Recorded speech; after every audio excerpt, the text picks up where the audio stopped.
Surely there is a mine for silver and a place for gold that they refine.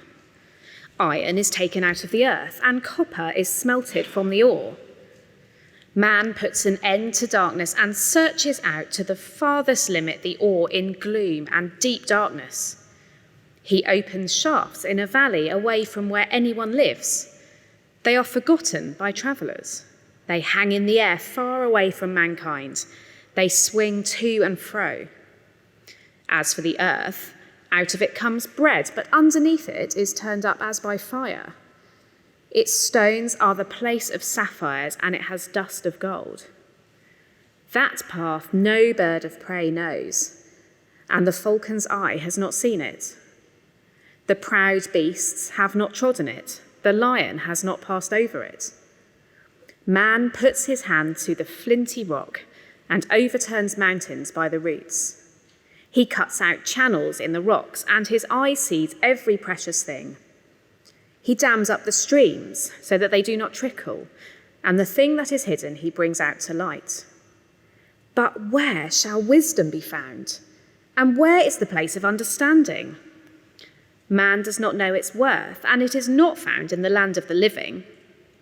The deep says, "It is not in me," and the sea says, "It is not with me."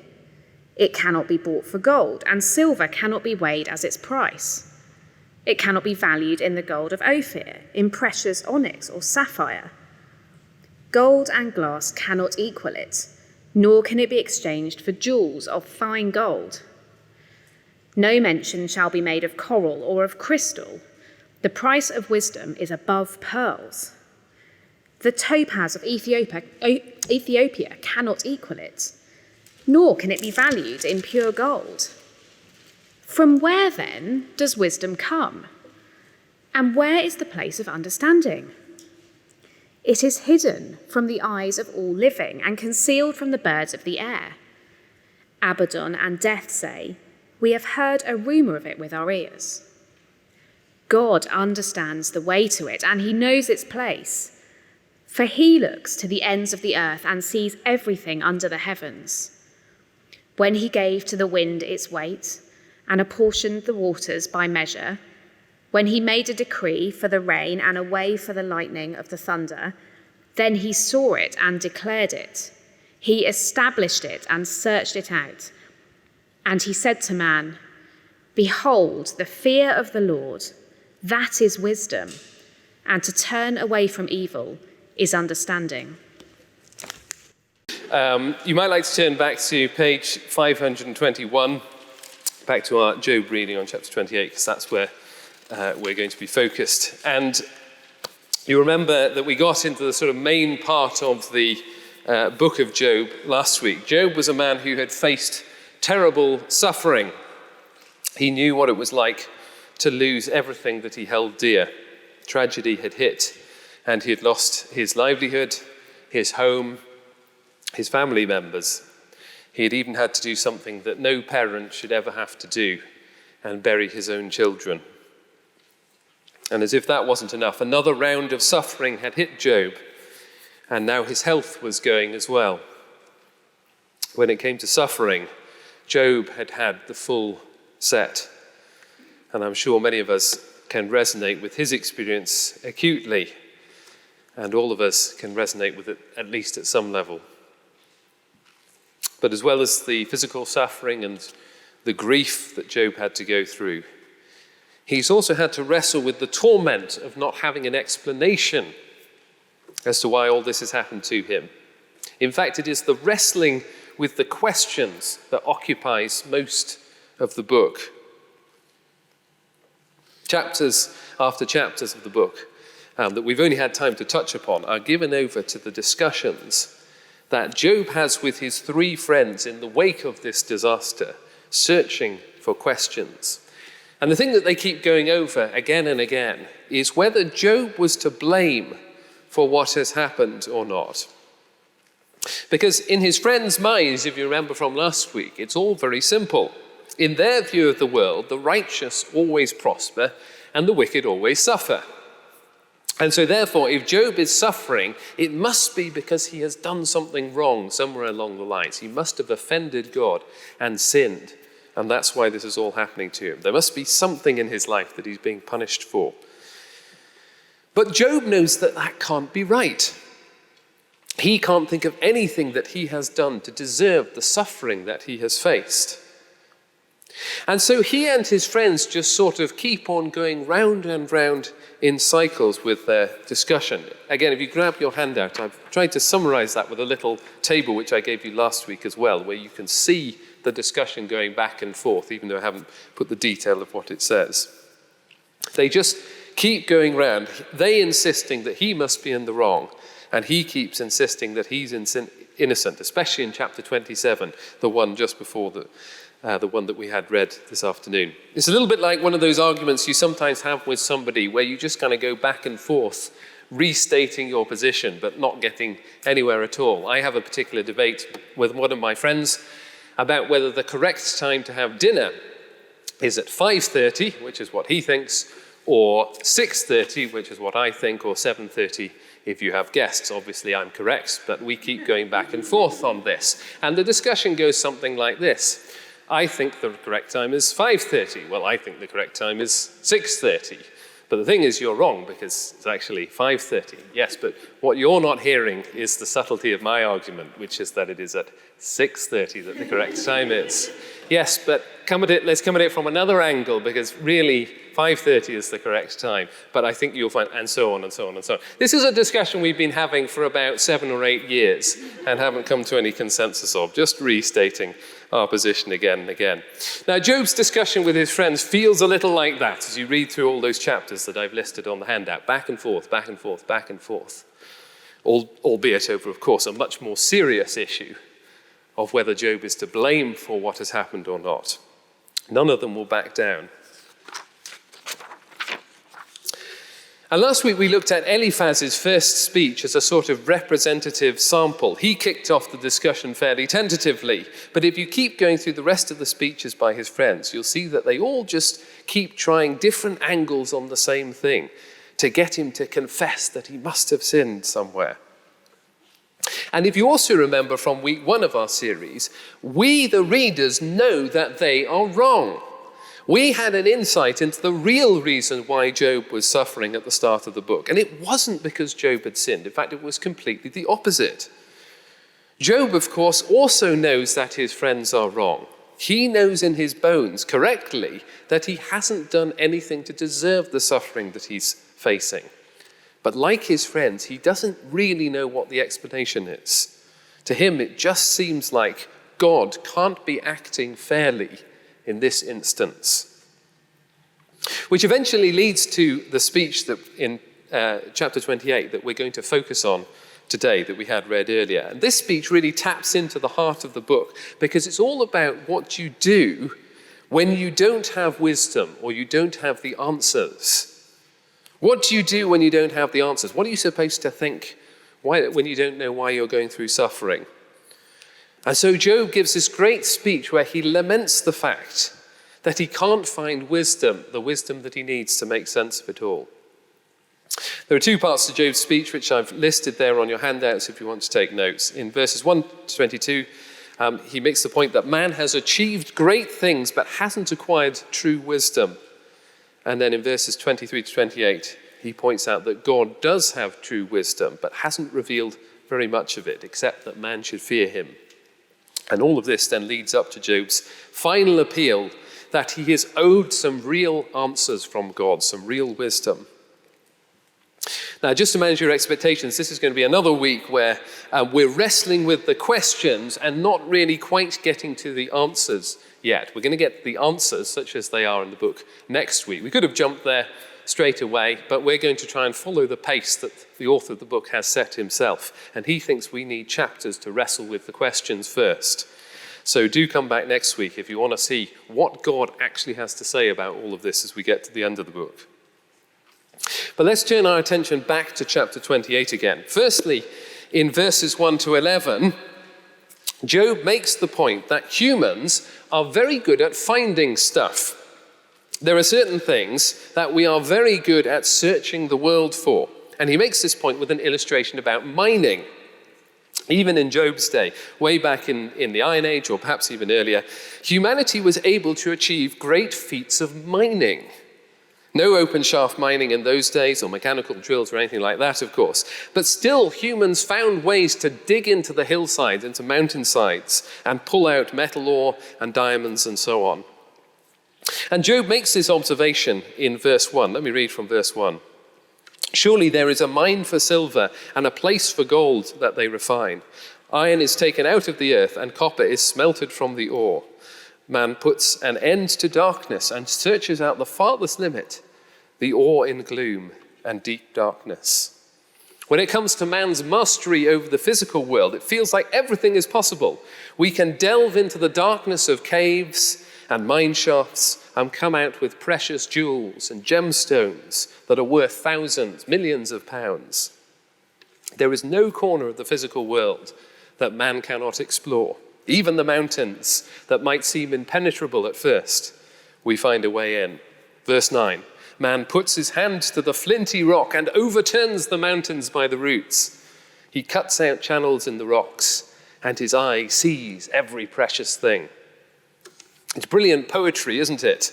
Here's a mountain, it seems completely immovable, and yet somehow man can uproot it like a plant by cutting channels into the rocks and finding all the treasures that lie within. And of course, Job's observation has only become more true over time. We have explored not just the mountains, but every corner of the globe by this point. I recently discovered that the world's most remote island is a tiny little island called Bouvet Island in the middle of the South Atlantic Ocean. I learned this by playing the online game called Wordle. If you like Wordle, or even if you think that's so last month, I recommend that you try Wordle. It's great fun. It gives you a silhouette of a country or territory in the world and 6 guesses to sort of narrow down where the place is. Anyway, I was on my final guess, and I'd narrowed it down to being several thousand kilometers east of South Georgia, the South Georgia Islands in the South Pacific somewhere. Had no idea where it was, so I decided to cheat and go on Google Maps because I didn't want to fail the game. And I tried zooming in, I just couldn't find it. I was looking around the Pacific Ocean, zooming in and out, in and out, in and out. And then finally, after several minutes, I found this teeny tiny little island, which was the correct one, called Bouvet Island, which I later learned from Wikipedia is the most remote island in the world. But humans have discovered it. Someone has gone and stuck a flag in Bouvet Island in the middle of the South Atlantic, which has nothing but ice and penguins on it. No stone has been left unturned in our world at this point, and all the treasures of the world have been found. Or think about our ability to explore beyond the world. On Christmas Day last year, the James Webb Space Telescope was launched by NASA. The National Geographic website says that the telescope will have the capability to observe the universe over the sweep of cosmic time, capturing images of objects that formed more than 13 billion years ago. Its mission is to tell the story of the universe, to stare back in time and study the infant cosmos, a sizzling realm of radiation and chaos from which stars, galaxies, planets, and people somehow emerged. I struggle to remember what I did last week, but the new NASA telescope will be able to allow us to see back in time 13 billion years. I don't think it can literally see back in time. I think the point is light takes that long to get that far, but you get the idea. We've searched every corner of our world. We've even searched the heavens above in ways that would have boggled Job's mind, although, of course, it only proves his point even more. But here is the problem. We can't do the same for wisdom. Verse 12. But where shall wisdom be found? And where is the place of understanding? We can dig into the literal darkness of the earth and come out with literal gems. That's a difficult thing to do, but mankind can master it. We can search into the literal darkness of the heavens and space and see for miles and miles and miles and miles. But digging into the metaphorical darkness of our universe, the realm of wisdom, and coming out with the metaphorical gems, answers, well, that's a lot harder. Where do you start mining if you want to dig up wisdom?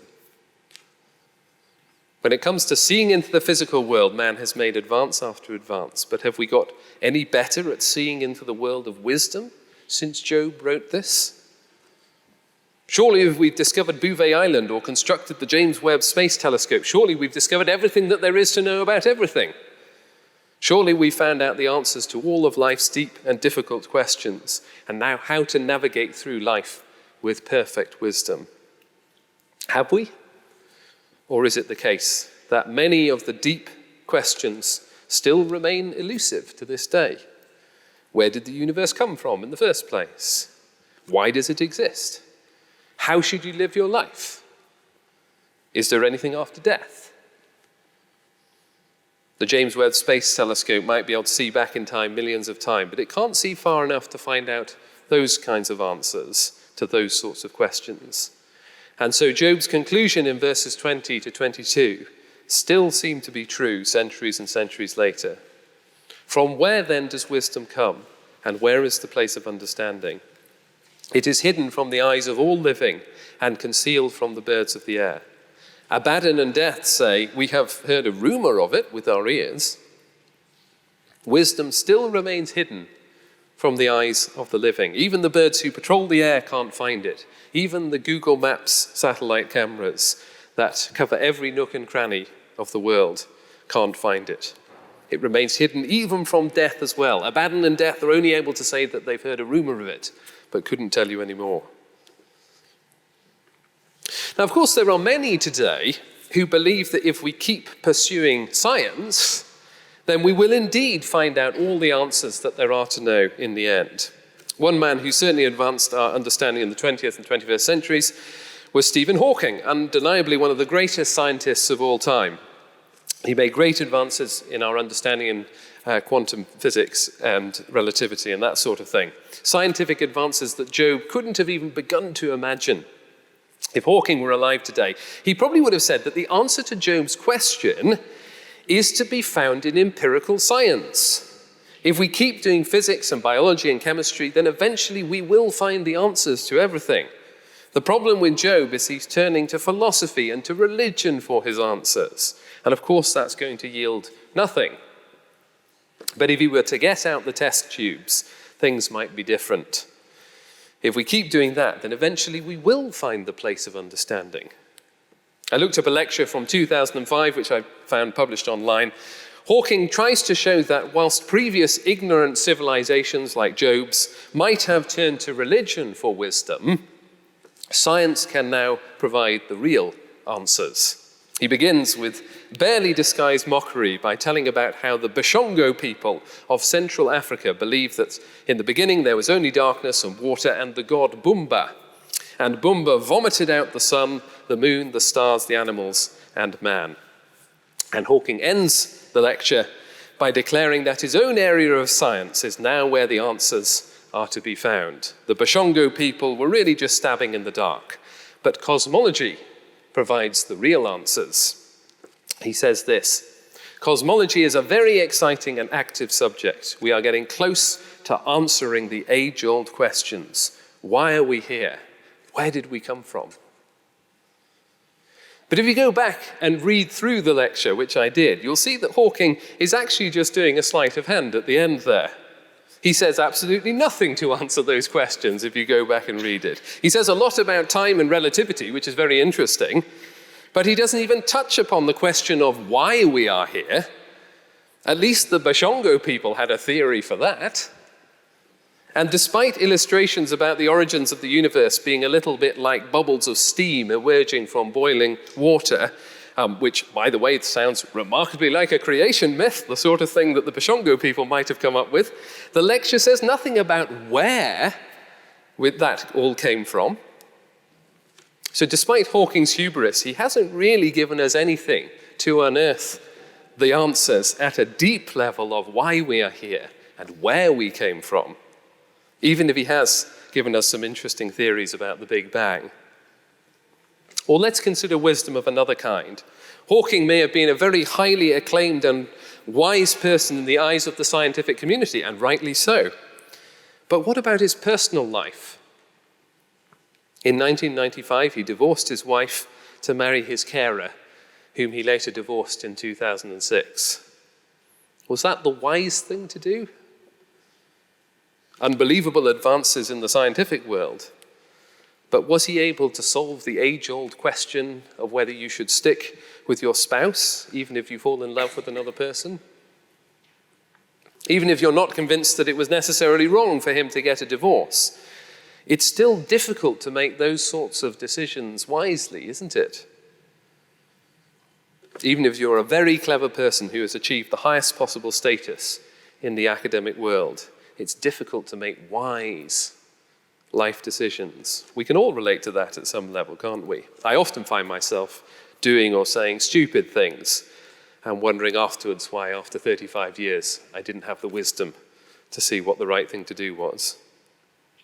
Hawking may have liked to have believed that science would provide the answers to Job's questions. But I suspect if Job were here today, he would have said that all Hawking has done is to help us to get even better at mining. He's added to the great achievements of searching and exploring the physical world. He's mined the universe for knowledge about the Big Bang. But he still hasn't found the place of wisdom or understanding. The deep questions of wisdom still remain hidden. And not only is wisdom hard to find, it's also very precious, as Job points out as part of this speech. Verse 17, gold and glass cannot equal it, nor can it be exchanged for jewels of fine gold. No mention shall be made of coral or crystal. The price of wisdom is above pearls. The topaz of Ethiopia cannot equal it, nor can it be valued in pure gold. The irony of this, of course, is that he's just pointed out that man can mine the earth and find the most precious gemstones and gold. But we would trade in all of those gemstones and gold to have the thing that we can't find, wisdom. I'm sure Boris Becker would agree with this. You can earn tens of millions from being a tennis star, but when you're declared bankrupt further down the line, it becomes clear that wisdom would have been even more valuable. Imagine if you knew someone with a crystal ball that actually worked and it was able to give you the answer to any question that you asked, and they were willing to let you use it if the price was right. How much would you pay them to have the answers to whatever deep questions that you have? Just think for a second about whatever question it is that eats you up, that you deeply wish you could have answered. Maybe like Job, your question is, why am I suffering in this particular way? And when will it end? Or maybe it's another question that isn't to do with suffering. Who should I marry? How do I raise my children so that their lives stay on track? Why do I find it hard to make lasting friendships? Can I have certainty that what I read in the Bible is really true? Am I right to trust it? Perhaps even, do I know for sure that God is really there and that he really cares for me? We'd probably pay a lot for the answers to those sorts of questions if we had the crystal ball, wouldn't we? Whichever one of those it is that gets under your skin most. The topaz of Ethiopia cannot equal it, nor can it be valued in pure gold. Wisdom, answers, knowledge, invaluable. But of course there is one person who uniquely does have all the answers. One person who is supremely wise. This is our second point. In verse 23, Job says, God understands the way to it, and he knows its place. For he looks to the ends of the earth and sees everything under the heavens, when he gave the wind its weight and apportioned the waters by measure, when he made a decree for the rain and a way for the lightning of the thunder. Then he saw it and declared it. He established it and searched it out. God made the universe and everything in it. So of course he has all the answers. God knows what true wisdom is because he's the source of it in the first place. He gave the wind its weight and apportioned the waters by measure. Imagine if you were in a pub quiz and the answer was how much water is there in the Pacific Ocean precisely. You had God on your team. You'd nail that answer because he put all the water in the Pacific Ocean. He knows how much is there. But he also knows the difficult answers to the difficult questions as well. He knows why you're suffering. He knows who a good person would be to marry. He knows how you ought to raise your children and so on. God uniquely knows all of these things because he's the source of it all originally. I spent part of my gap year after I finished school doing a number of oil paintings, and during that time I painted several portraits. And I know exactly how all those portraits came together. Anyone else looking on can only guess who the sitters were and how many layers of paint there are and so on and so on. But I know the answers to all of those questions. I have complete wisdom about the paintings that I painted. I know who the people are. I know why they commissioned them. I know how I started it off. I know where it went wrong and I had to kind of correct it along the way. I know all of it. So it is with God and the universe. It all came from him, and therefore, of course, he has perfect wisdom. He knows everything about it. True wisdom is hidden from everybody, but not from God. And God has revealed some of it. He has revealed some of the fundamental information you need in order to be wise. Have a look down at verse 28. And he said to man, behold, the fear of the Lord, that is wisdom, and to turn away from evil is understanding. Now, I'm not sure in what sense Job means that God has revealed this to man. He could mean that God has revealed this in the Old Testament scriptures, other parts of the Old Testament. As you read through the Old Testament, this phrase does occur several times, so that could be what Job's referring to. Although one of the interesting features about this book is that it is not overtly connected to the rest of the Old Testament narrative, even though it is in the Old Testament part of the Bible. It almost seems deliberately set apart, as if it's tackling a timeless and fundamental issue. And so I wonder if what Job means is that God has revealed this to man in a general sense, in the way that mankind is created. In other words, God has put a fundamental piece of true wisdom into the minds of every person, which is to fear him rightly and to turn away from evil. Pretty much everyone at least thinks about the question of whether God is there or not and that they should fear him. Even professing atheists know instinctively that that is a question that they ought to ask and take seriously, even if they later decide that they don't think God is there. And similarly, I think everyone has some sort of built-in instinct that tells them that they ought to turn away from evil, even if they then decide that they're not going to do that and harden themselves to it. Call it a moral compass or whatever you like. But the point that Job is making, I think, is that everybody has this piece of true fundamental wisdom that God has revealed, to fear him and to turn away from evil. And I suppose you could look at that with a glass half full or a glass half empty mindset. Glass half full, we do have a piece of true wisdom that God has built into us. We're stabbing around in the dark, except for this, we know this. But glass half empty, it's not very much to go on, is it? God does have true wisdom, but he hasn't revealed very much. Just that man should fear him and turn away from evil. Now, of course, as you read on through the rest of the Bible, God does reveal more wisdom, but still not the kind of wisdom that we'd like about the specifics of our own lives. Not the answers to the big sorts of questions that I listed earlier. And I suspect that Job sees it more as a glass half empty sort of thing in this speech, because the point of the speech is that the sort of wisdom that he'd like, the answers to his suffering, remains hidden, because God has only revealed a little bit of true wisdom. And all of this leads Job to his final appeal to God. Again, we don't have time to read over the next 3 chapters, but flick forward to chapter 31 before we finish. Chapter 31 and verse 35. Oh, that I had one to hear me. Here is my signature. Let the Almighty answer me. Oh, that I had the indictment written by my adversary. Surely I would carry it on my shoulder. I would bind it on me as a crown. I would give him an account of all my steps. Like a prince, I would approach him. If only God would reveal some true wisdom about my situation. If only he would step in and give an explanation. Surely I would carry it on my shoulder, says Job. I would bind it on me like a crown. Job just wants the answers, The physical suffering is bad enough, but the lack of explanation is torture.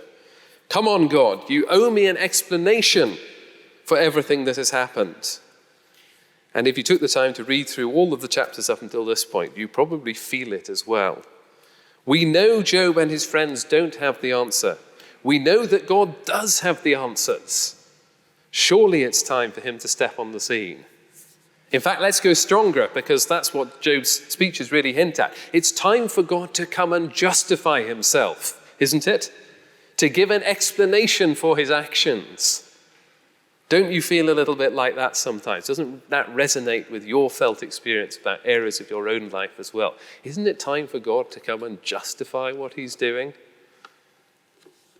Well, we'll have to wait until next week to see what kind of answer Job does get. Because God does step on the scene, although his answer isn't quite what Job was expecting. For now, let's pray to finish.